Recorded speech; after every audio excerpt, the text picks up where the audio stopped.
السلام علیکم ورحمۃ اللہ وبرکاتہ۔ الحمد للہ وحدہ والصلاة والسلام علی من لا نبی بعدہ،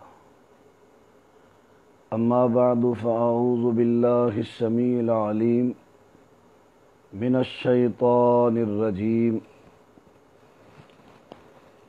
یا ایہا الرسول بلغ ما انزل الیک من ربک وَإِن لَّمْ تَفْعَلْ فَمَا بَلَّغْتَ رِسَالَتَهُ وَاللَّهُ يَعْصِمُكَ مِنَ النَّاسِ۔ اے میرے رسول صلی اللہ علیہ وسلم، بلغ ما انزل الیک من ربک، آگے پہنچا دو، تبلیغ کرو اس کی جو آپ کے رب کی طرف سے آپ کی طرف نازل کیا گیا۔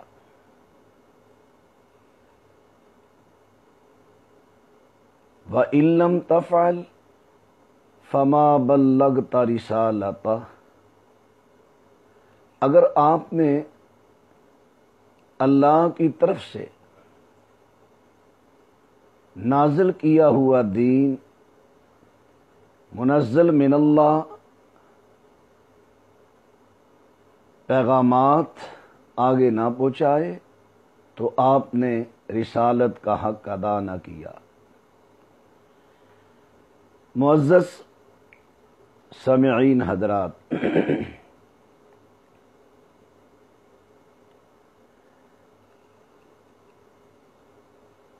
اللہ نے اپنے پیغامات اپنی مخلوقات تک پہنچانے کے لیے جن و انس تک پیغامات پہنچانے کے لیے ہر دور میں اپنے بندوں میں سے مقدس ہستیوں کا انتخاب کیا، انبیاء و رسول۔ ان پر اللہ وحی کے ذریعے اپنے پیغامات نازل کرتے، انبیاء علیہ السلام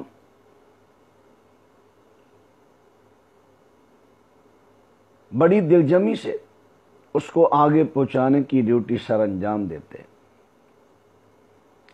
رسول رحمت علیہ السلام نے بڑی صعوبتیں، بڑی تکلیفیں، اذیتیں برداشت کر کے پیغامات الہی کو لوگوں تک پہنچایا۔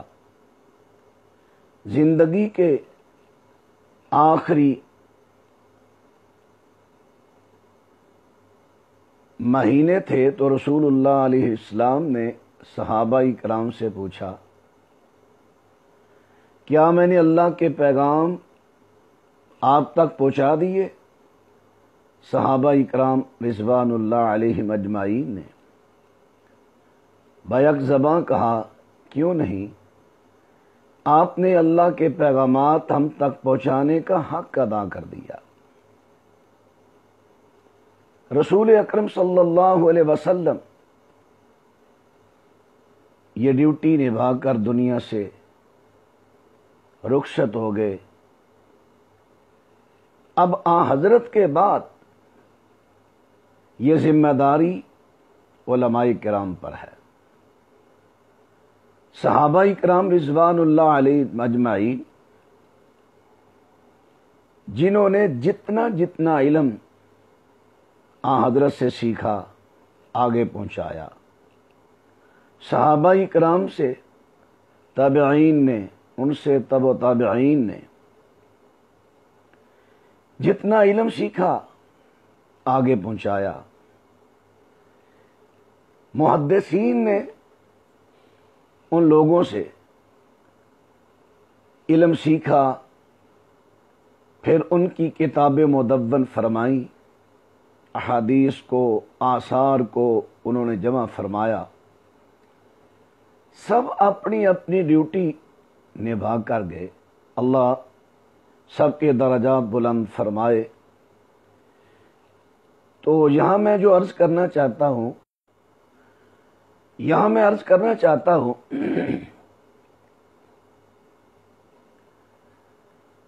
علماء کرام کی ذمہ داری ہے، کیوں؟ العلماء ورثۃ الانبیاء،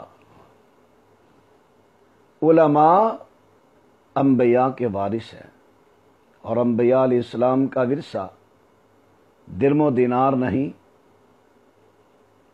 انبیاء کا ورثہ علم ہے۔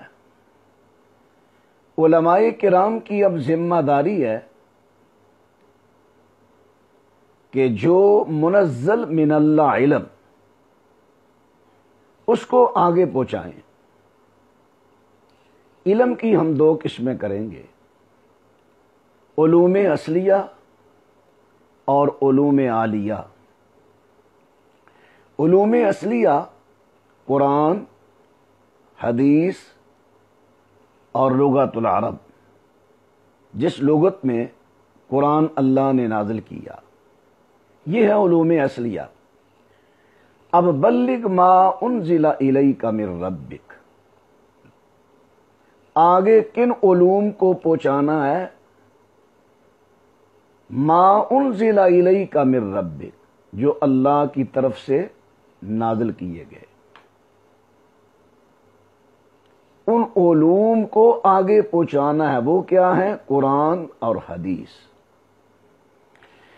اب قرآن حدیث کے علوم تک رسائی کے لیے، پہنچنے کے لیے ہمیں علوم عالیہ سے آشنائی ضروری ہے۔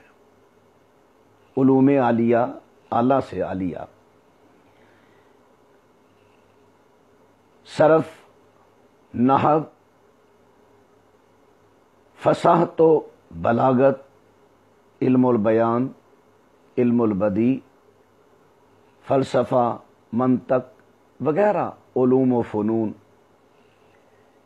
جن کے ذریعے ہم نے علوم اصلیہ کو پڑھنا سیکھنا ہے۔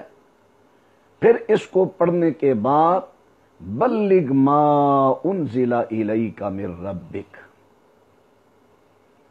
پھر ہم نے یہی علوم اصلیہ جو منزل من اللہ ہیں، ان کو آگے لوگوں تک پہنچانا ہے۔ یہ ہے علماء کرام، مبلغین کی ذمہ داری۔ کچھ افسوس ہوتا ہے کہ بعض مبلغین، واعظین کچھ غیر لوگوں سے متاثر ہو جاتے ہیں،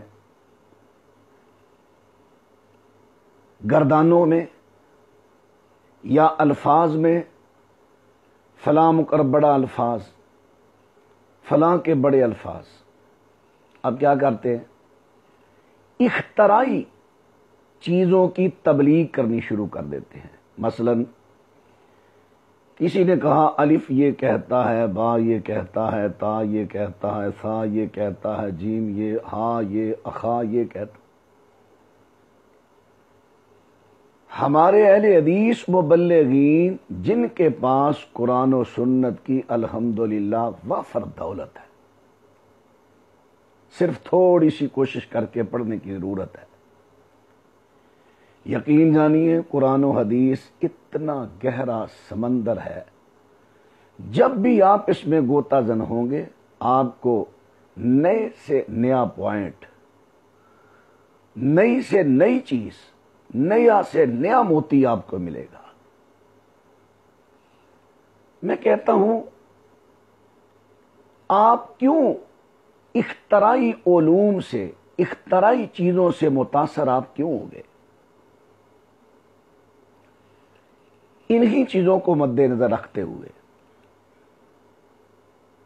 میں نے کچھ سوچی، ہمارے مدارس سے سینکڑوں، بلکہ میں ہزاروں کہہ لوں، شاید مبالغہ نہ ہو، ہر سال سینکڑوں ہزاروں تعداد میں طلباء 8 سال، 6 سال، 7 سال، 9 سال، 10 سال پڑھ کر فارغ ہوتے ہیں۔ ایک سال میں سینکڑوں ہزاروں طلباء فارغ ہوں تو برمار ہو جائے، لیکن ہماری کئی مسجدیں خالی، کسی دوست نے جلسہ کروانا، یار کسی خطیب کا ٹائم نہیں مل رہا، کہاں گئے؟ ہر سال فارغ التحصیل ہونے والے کہاں گئے میرے بھائی؟ کئی ایسے دوست ملتے ہیں جو فارغ التحصیل ہیں، یہ کیا کر رہے ہیں؟ انہوں نے کریانے کی دکان ڈال لی، یہ کیا کر رہے ہیں؟ یہ پھل بیچتے ہیں، یہ کیا کرتے ہیں؟ زمیندارا کر رہے ہیں۔ بھائی کام کرنے میں میں کام پر کوئی تان نہیں کرتا، لیکن میں کہتا ہوں دین کا کام ہم نے کیوں چھوڑ دیا؟ جب یہ سوال ہوتا ہے کہ آپ دین کا کام کیوں چھوڑا، یہاں پر کچھ میرے پیارے بھائی جو شکوہ کرتے ہیں، وہ شکوہ ان کا درست بھی ہے کہ بھائی ہم نے علم پڑھ تو لیا لیکن اس کو آگے پہنچانے کا فن نہیں۔ ہمارے شیخ مولانا اسماعیل سلفی رحمہ اللہ فرمایا کرتے تھے نا، ایک چھٹانک علم کو آگے پہنچانے کے لیے ایک من عقل کی ضرورت ہوتی ہے۔ اس کو ہم بعض دفعہ کہتے ہیں علم اور حلم، یعنی علم کو آگے پہنچانے کا طریقہ، بردباری، تحمل مزاجی سے طریقہ۔ میں نے اسی چیز کو سامنے رکھ کر ایک ادارہ قائم کیا ہے۔ کئی میرے احباب کو اس کا علم بھی ہے، نہیں کہ تو علم ہو جائے گا انشاءاللہ۔ یہاں لاہور میں نے ایک ادارہ قائم کیا ہے، تہذیب الدعات انسٹیٹیوٹ، اور اس کی میں نے جو تحریک چلائی ہے، تحریک تہذیب الخطباء پاکستان، اس تحریک کے تحت میں کیا کروں گا؟ یہاں میں نے ادارہ شروع کیا۔ اس ادارہ میں میرے پاس چند سٹوڈنٹ ہو گئے، جگہ کی قلت کی وجہ سے۔ یہ پروگرام میں نے کلاس کا آغاز 1 جولائی کو کرنا تھا، لیکن میری والدہ محترمہ کی وفات ہو گئی، میری کچھ دن مصروفیت کے گزرے جس کی وجہ سے یہ کلاس لیٹ ہو گئی۔ میں جو عرض کرنے لگا ہوں، یہاں پر چند سٹوڈنٹ ہو گئے، باقی یہی کلاس آن لائن مختلف شہروں میں ہوگی۔ ہمارے کچھ پوائنٹ مقرر ہو چکے ہیں، وہاں پر ایک سکرین ہوگی، ہمارے جو لیکچرار استاد صاحب پڑھا رہے ہوں گے،